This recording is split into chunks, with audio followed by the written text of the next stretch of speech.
আয়োজন কথোপকথনে আজকে আমাদের সঙ্গে আলোচনায় যুক্ত রয়েছেন আপনাদের সবারই পরিচিত মুখ, রাজনীতি বিশ্লেষক, সুপ্রিম কোর্টের সিনিয়র আইনজীবী অ্যাডভোকেট মহসিন রশিদ।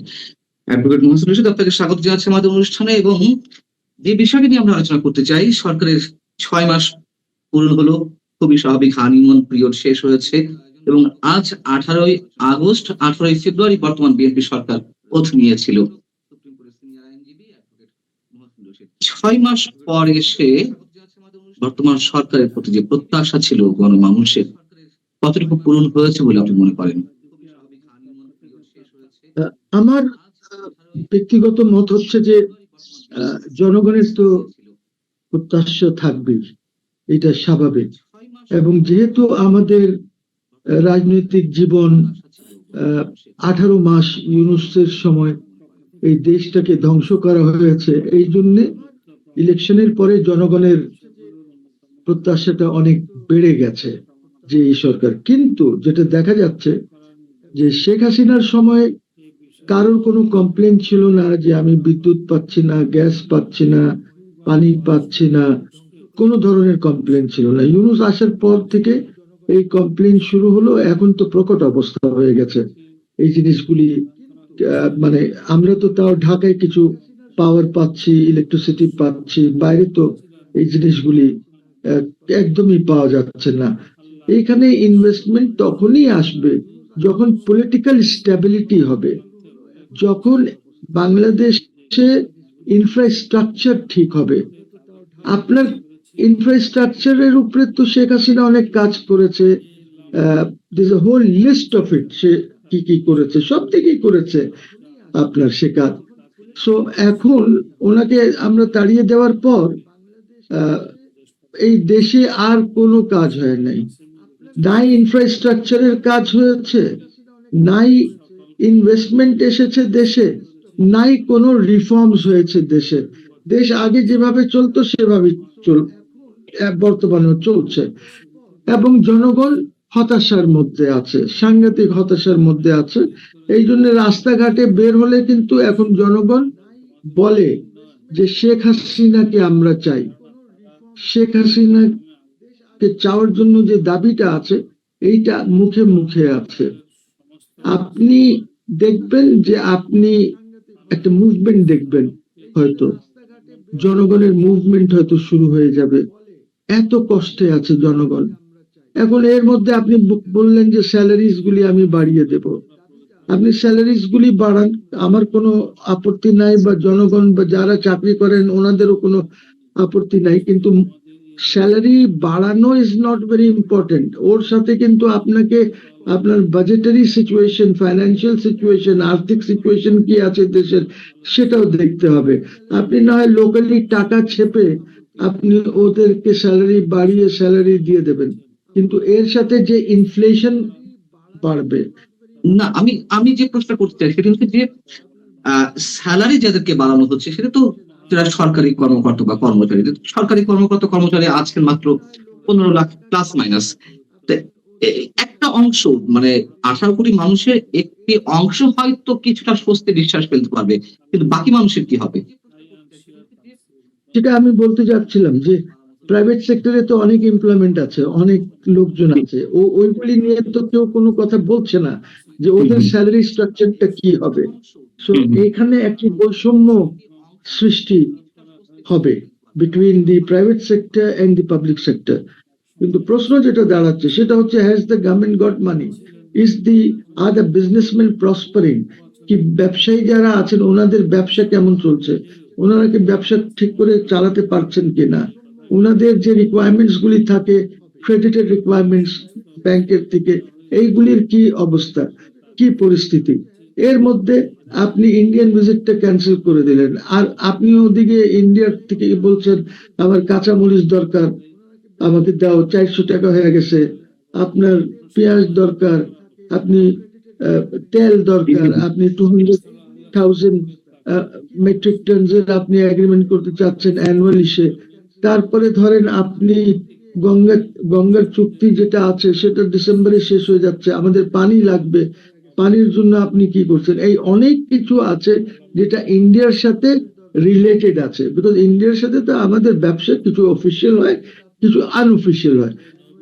আপনি যেভাবে যে আচরণ করলেন, আপনার দেখেন, আপনি ভিজিট কি বললেন, প্রথমে আপনাকে দেখেন, the Indian tribal very nice. আপনার সাথে যখন স্পিকার দেখা করতে আসলো, ওদের স্পিকার কি বিড়লা নাকি নাম, উনি তখন আপনাকে মোদির ইনভিটেশন হ্যান্ড ওভার করলেন। কি ইনভিটেশন? যে আপনাকে আমি দাওয়াত দিচ্ছি, আপনি আপনার স্ত্রী, আপনার মেয়ে সবাইকে নিয়ে আমাদের এখানে অতিথি হয়ে আসেন। দাওয়াত দিল, আপনি ওইটাকে নিয়ে কোনো কিছু করলেন না। তারপরে আপনাকে বললো যে বিমস্টেকে আপনি চেয়ারম্যান, বিমস্টেকে রিপ্রেজেন্ট বিমস্টেক ইন ব্রিক্স। আপনি বললেন আরে আমি বিমস্টেকের চেয়ারম্যান কিসের, আমি সব হচ্ছে বড় তো I am the prime minister of Bangladesh, আপনি তো প্রাইম মিনিস্টার হিসাবে দেন নাই। তারেক সাহেব নিজে তো বলেন না, এগুলি ওনার লোকজন ওনাকে বুঝ দিয়েছে। তো ঠিক আছে, তা প্রাইম মিনিস্টারই তো যিনি হবেন তিনি তো চেয়ারম্যান হবেন। আজকে যদি উনি না থাকেন প্রাইম মিনিস্টার, যদি মোহসিন রশিদ প্রাইম মিনিস্টার হয়, তাহলে Mohsin Rashid will be the chair of BIMSTEC যতক্ষণ পর্যন্ত নতুন চেয়ার না হয়। এটা তো দেশের উপরে এটা থাকে, আপনি ওইটা করলেন না। আপনি এখানে বলা হলো যখন যে আপনাকে প্রাইম মিনিস্টার হিসেবে দাওয়াত না দিলে আপনি যাবেন না। দীনেশ বেচারা দৌড় দিয়ে দিল্লি গেল, মোদি সাহেবকে বলল যে আপনি ওনাকে প্রধানমন্ত্রী হিসেবে বাইল্যাটারাল ভিজিটে একটা দাওয়াত দেন। সাথে সাথে তারা দাওয়াত পাঠিয়ে দিল আপনাকে যে ঠিক আছে তাহলে বাইল্যাটারাল, কিন্তু তাদের একটা অসুবিধা হচ্ছে যে আপনাকে এই ডেটস গুলির মধ্যে আসলে ভালো হয়, বিকজ মোদি সাহেব থাকবেন না, ওনার কমিটমেন্টস আছে। উনি এসসিও তে যাবেন, সেখান থেকে আসার পর ব্রিক্স আছে, ব্রিক্স এর পর উনি জেনারেল অ্যাসেম্বলি, ইউএন জেনারেল অ্যাসেম্বলিতে চলে যাবেন। আমার প্রধানমন্ত্রীও যাচ্ছেন জেনারেল অ্যাসেম্বলিতে বোধহয় 21শে সেপ্টেম্বর। তো এই জন্য একটা ঠিক করা হলো যে এই তারিখে। এখন আপনি আর কি চান? আপনি আপনি তো মোটামুটি ইন্ডিয়ার মুখের উপরে জুতা খুলে মাইরা দিচ্ছেন, আপনি জুতা খুলে মাইরা দিচ্ছেন। বেটা কি মনে করস তোরা আমরা এত ইম্পর্টেন্ট দেশ, আমরা তোর এখানে যাব তোর? তো আপনি এই যে এইভাবে আপনি ওদেরকে যে রিজেক্ট করলেন, এরপরে তো ওরা আপনাকে ইনভাইটও করবে না। আর আপনি যখন যাবেন যে আমাকে, আপনি ডিসেম্বরে ধরেন পানির চুক্তি লাগবে, আপনার ডিসেম্বরে শেষ হয়ে যাচ্ছে গঙ্গার পানি, ওরা বন্ধ করে দেবে, ওরা দেবে না, আপনাকে ঘুরাবে। আপনি গেলে এই ভিজিটটা কত ইম্পর্টেন্ট ছিল, আপনি গিয়ে গঙ্গা চুক্তির ব্যাপারে আলাপ করতেন, এনভায়রনমেন্টের ব্যাপারে আলাপ করতেন, আপনি ট্রেডের ব্যাপারে আলাপ করতেন, আপনি মাল্টিল্যাটারাল যে জিনিসগুলি আছে সেটা নিয়ে আলাপ করতেন, চায়নার ব্যাপারে নিয়ে আলাপ করতেন, সব সুন্দর করে আপনি আলাপ করে যে প্রবলেমস গুলি ছিল ওইগুলি আপনি সর্ট আউট করতে পারতেন। পরে টেকনিক্যাল টিমস বা ব্যুরোক্রেটসরা বসে এইগুলি ইয়ে করতো, আর একটা গুডউইল ক্রিয়েট হতো। গুডউইলটা তো আপনি নষ্ট করে দিয়েছেন। আবার এদিকে আমাদের এখানে যারা রাজনীতি করে ওরা বলে যে ইন্ডিয়া তো আমাদেরকে পাত্তাই দেয় না, ইন্ডিয়া তো শুধু আওয়ামী লীগ আর শেখ হাসিনার সাথে কথা বলতে চায়, আর ওদেরকেই তারা মনে করে যে ইম্পর্টেন্ট স্টেক হোল্ডার। তো আপনাকে যখন তারা চেষ্টা করে, যখন আপনাকে বলে, তখন আপনি গেলেন না। এখন সিমিলারলি আমার প্রাইম মিনিস্টার বেচারাকে কি বুদ্ধি দিছে না দিছে ব্যুরোক্রেটসরা, আর স্পেশালি যে খলিলুর রহমান আছে, একটা মন্ত্রী আছে না আমাদের, খুব ইন্টেলিজেন্ট মন্ত্রী, সবসময় ফার্স্ট হয়েছে, বুঝছেন? সে এখন নিজেকে মনে করতেছে যে আমি খুব বিরাট কিছু হয়ে গেছে, ইউএন জেনারেল অ্যাসেম্বলির প্রেসিডেন্ট। নো, ইউএন জেনারেল অ্যাসেম্বলির প্রেসিডেন্ট আপনি হয়েছেন because that is also a gift of Sheikh Hasina. Sheikh Hasina যখন ক্ষমতায় ছিলেন তখন শেখ হাসিনা ডিসিশন নিয়েছেন যে আমরা, ডিসিশন মানে ফরেন অফিসে তো এই জিনিসগুলি আছে যে আমরা ইলেকশন করব, বিকজ এই রিজনটা এখন আমার রিজনে আসছে, আমি ইলেকশন করব। This was Sheikh Hasina's decision. This is not your decision. This is not Yunus's decision. এখন যিনি ফরেন মিনিস্টার আছেন, ওখানে যদি আমি থাকতাম, আপনি থাকতেন, তাহলে আপনি জেনারেল অ্যাসেম্বলি ইলেকশন জিততেন। সেখানেও যদি প্যালেস্টাইন উইথড্র না করতো তো আপনি জিততে পারতেন না, বিকজ প্যালেস্টাইন উইথড্র করাতে হয়েছে ইন ব্লক, মুসলিম ভোটস পেয়েছেন। আপনি কি হয়ে গেছেন আপনি? এখানে শেখ হাসিনাকে কৃতিত্ব দেবো কেন? শেখ হাসিনার ডিসিশন ছিল যে বাংলাদেশ এর পরের বার প্রতিদ্বন্দ্বিতা করবে, বাংলাদেশ থেকে প্রার্থী হবে, কিন্তু বলে কি এটির জন্য ডক্টর খলিল কিংবা এই সরকারের যে নেগোসিয়েশন বা বিভিন্ন জায়গায় যোগাযোগ, এটা কি এই কৃতিত্বটা কি আমরা এই সরকারকে দেবো নাকি শেখ হাসিনাকে দেবো? না, এই সরকারের কথা না, কথা হচ্ছে যে ডিসিশন, যে আমি যেহেতু এই রিজনে এবার হবে, এই রিজন থেকে হবে এবার, তাহলে সে যদি বলতো যে না আমি করব না, তাহলে এই সরকার এসে করতো কি করতো না সেটা তো আমি জানি না, হাইপোথেটিক্যাল হয়ে যাচ্ছে। কিন্তু শেখ হাসিনাকে তো আমি বলবো যে শেখ হাসিনা যদি এই ডিসিশনটা না নিতেন, এই ডিসিশন তো সবখানে রেকর্ডে করা আছে, বলা আছে দ্যাট উই উইল কন্টেস্ট। তা এখন ধরেন যদি শেখ হাসিনা চলে যাওয়ার পর প্যালেস্টাইন যদি কন্টেস্ট করতো, তাহলে তো আপনি ইন ব্লক মুসলিম 59 ও 52 কান্ট্রিজ এর ভোট পেতেন না, আপনি ওইটা ডিভাইড হয়ে যাবে, ওইগুলি মোস্টলি চলে যেত, অ্যাটলিস্ট দি আরব লীগের যে ভোটস গুলি ছিল ওইগুলি প্যালেস্টাইনের কাছে চলে যেত, আপনি হেরে যেতেন। আপনি তো ডাইরেক্ট হয়েছে সাইপ্রাসের সাথে ইন ব্লক মুসলিম ভোটস পেয়ে গেছেন। চারটিখানি কথা না যে আপনি এই 52 বা 53 কান্ট্রিজ এর মোটামুটি সব কান্ট্রিজ এর ইন ব্লক ভোট পেয়েছেন, যার জন্য আপনি জিতেছেন। ভারত তো আসবো, তার আগে আপনি বলছিলেন যে শেখ হাসিনার সরকারের সময় যা হয়েছিল ইনফ্রাস্ট্রাকচারাল ডেভেলপমেন্ট বা যতটুকু যা উন্নয়ন হয়েছিল শেখ হাসিনা সরকারের সময় হয়েছে, তারপরে ডক্টর ইউনূসও কিছু করতে পারেনি, এই সরকারও কিছু করতে পারেনি। কিন্তু বর্তমান সরকার তো কথায় কথায় বিদ্যুতের কথা বলা হোক, অর্থনীতির কথা বলা হোক, শিল্প কলকারখানার কথা বলা হোক, তারা সবসময় বলছে যে শেখ হাসিনার থেকে যে উত্তরাধিকার সূত্রে যে অর্থনীতি পাওয়া হয়েছে এটি রিকভার করতে সময় লাগবে। অর্থমন্ত্রী বলছেন 2 বছর সময় লাগবে, বাণিজ্য মন্ত্রী একই কথা বলছেন, বিদ্যুতের ক্ষেত্রেও একই কথা বলা হচ্ছে যে 2 বছর আগে উন্নত হবে না। কিন্তু আমরা দেখলাম যে CPD, centre for policy dialogue বা দেবপ্রিয় ভট্টাচার্যের মতো অর্থনীতিবিদরা তারা বললেন যে শেখ হাসিনা অর্থনীতি যেখানে রেখে গিয়েছিলেন, ইউনূস সরকার তার চেয়ে বাজে অবস্থা রেখে গেছে। বর্তমান সরকার কিন্তু ইউনূস সরকারের কিছুই টানছে না রেফারেন্স হিসেবে, নেগেটিভ সাইড থেকে অন্তত। তাহলে আসলে আজকের যে অবস্থান 6 মাসে সরকার আসলে কতটুকু করতে পারলো, বর্তমান সরকার হয়তো 6 মাসে সবকিছু পরিবর্তন করা সম্ভব না, কিন্তু উদ্যোগটাও বা কতটুকু নেওয়া হয়েছে, আর শেখ হাসিনা সরকারকে কেন মানে কথা কথায় তাদের এক্সাম্পল দেওয়া হচ্ছে, তাদের কারণে এই অবস্থা। দেখেন, এইটা করছে বিকজ এই সরকার is virtually a continuation of the Yunus সরকার। কন্টিনিউয়েশন বলবো আমি, দে মাইট বি ইলেক্টেড, সেটা ঠিক আছে, ওরা জিতেছে ইলেকশন, আমার অভিনন্দন তাদের জন্য, কিন্তু শেখ হাসিনাকে বলে কি লাভ? রাস্তায় গিয়ে একটু কথা বলেন না জনগণের সাথে।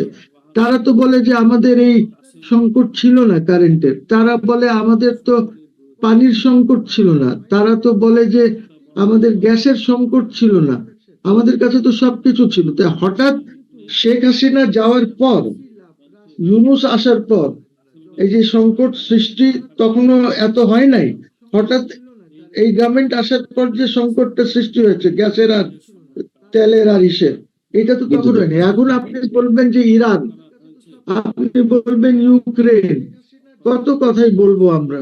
তো এইগুলি তো আপনি যদি ভালোভাবে আপনার ফরেন অ্যাফেয়ার্স চালান, তাহলে আপনার কাছে এত মজুদ আছে, এই ডিজেল টিজেল বা পেট্রোকেমিক্যালস চায়নার কাছে, আপনি তো চায়নার থেকে কিছু নিতে পারতেন, আপনি তো ওদিকে যান নাই, because you don't have a policy. Number two, আপনি ইরানকে তো আপনি ইরানের বিরুদ্ধে স্টেটমেন্ট দিয়েছেন, আপনি যে ইরান আপনাকে হেল্প করবে, আপনি তো ইরানের বিরুদ্ধে স্টেটমেন্ট দিয়েছেন। You supported the American cause শুরুর দিকে। তো আপনি যে এইগুলি করলেন, who was your adviser, who was advising you? আপনি বলে দিলেন that Sheikh Hasina is irrelevant. এখন তো দেখা যাচ্ছে যে Sheikh Hasina is the most relevant person in this country now. এবং খালি এই দেশে না, internationally she has become very relevant. আন্তর্জাতিক ভাবে সে রেলিভেন্ট হয়ে গেছে, যেখানে আপনার পৃথিবীর মিডিয়া, মেইন মিডিয়া যেগুলি বড় বড় মিডিয়া, সবাই আগ্রহের সাথে অপেক্ষা করেছিল শেখ হাসিনার এই প্রেস কনফারেন্সটার জন্য। তো এইসব কথা বলে লাভ নেই, আর শেখ হাসিনাকে কিছু বলে লাভ নেই, আপনি করতে পারছেন না। আপনার আপনার মন্ত্রী যিনি ফাইন্যান্স মিনিস্টার বলেছেন এইগুলি সর্ট আউট করতে 2 বছর লাগবে, 2 বছরে পিটা মাইর দিয়া আপনাকে বের করে দেবে। আপনি আছেন কোথায়? এইগুলি তো আর্জেন্টলি কিছু করতে হবে আপনাকে। পাওয়ার সেক্টরে কেন এসব? আপনি কি আদানির এখানে যে প্রবলেম আছে, solve that problem, so that ওইটা আমাদের যেন গ্রিডে আসে। আপনার এখন নিউক্লিয়ারটাও, এটা তো শেখ হাসিনা ঠিকঠাক করে গিয়েছে, যদিও নিউক্লিয়ার পাকিস্তান সময় শুরু হয়েছিল, তারপরে হয় নাই এখানে পলিটিক্যাল ইসের জন্য, এজিটেশনের জন্য। বাট এরপরে তো শেখ হাসিনার গভর্নমেন্টই এইগুলি রাশিয়ার সাথে বসে ঠিকঠাক করেছে। It is now ready. আপনি নেন গ্রিডে, আপনি সবাই আঙ্গুল করবেন আর বলবেন আমাকে, আপনি বলবেন শেখ হাসিনা কারাপশন করেছে, একজনকে দিয়ে সামিটকে দিয়েছে, সামিট যদি কাজ করছিল, what is the problem? Why are you against Summit? আপনি সামিটকে এসে বলেন, take help from Summit, help নেন। আপনার মানুষ তো আপনার এইসব কথা যে ব্যাংক লুট হয়ে গেছে, অমুক লুট হয়ে গেছে, রিক্সাওয়ালা এগুলি বোঝে না, গ্রামের লোক এগুলি শুনতে রাজি না, যারা চায়ের দোকানে টঙ্গে বসে চা খায় ওরা এগুলি শুনতে রাজি না। তারা তো ডেলি মেহনত করে সন্ধ্যের সময় গিয়ে সুখে শান্তিতে ঘুমাতে চায় চারটি ভাত খেয়ে। তো আপনার এইসব কথা লোক শুনতে রাজি না। পিপল আর টকিং, আর আপনার মন্ত্রী বলে 2 বছর লাগবে। He is an inefficient minister. Khasru is an absolutely inefficient minister.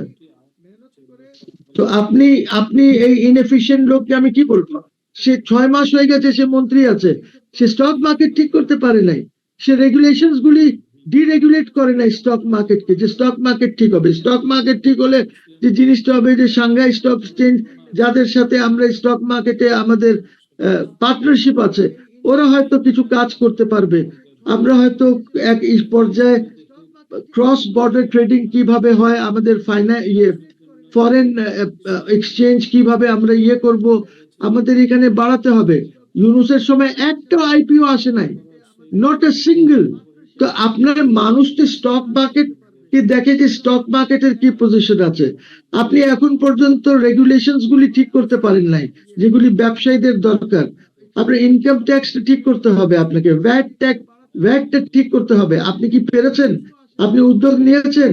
উদ্যোগ নেন নাই। আপনি যদি খালি প্রোটোকল নিয়ে ঘুরতে থাকেন আর এদিক ওদিক বক্তৃতা দিতে থাকেন, তাহলে তো দেশ এগোবে না, দেশ উইল নট প্রসপার। খুব গভীর সংকট আছে।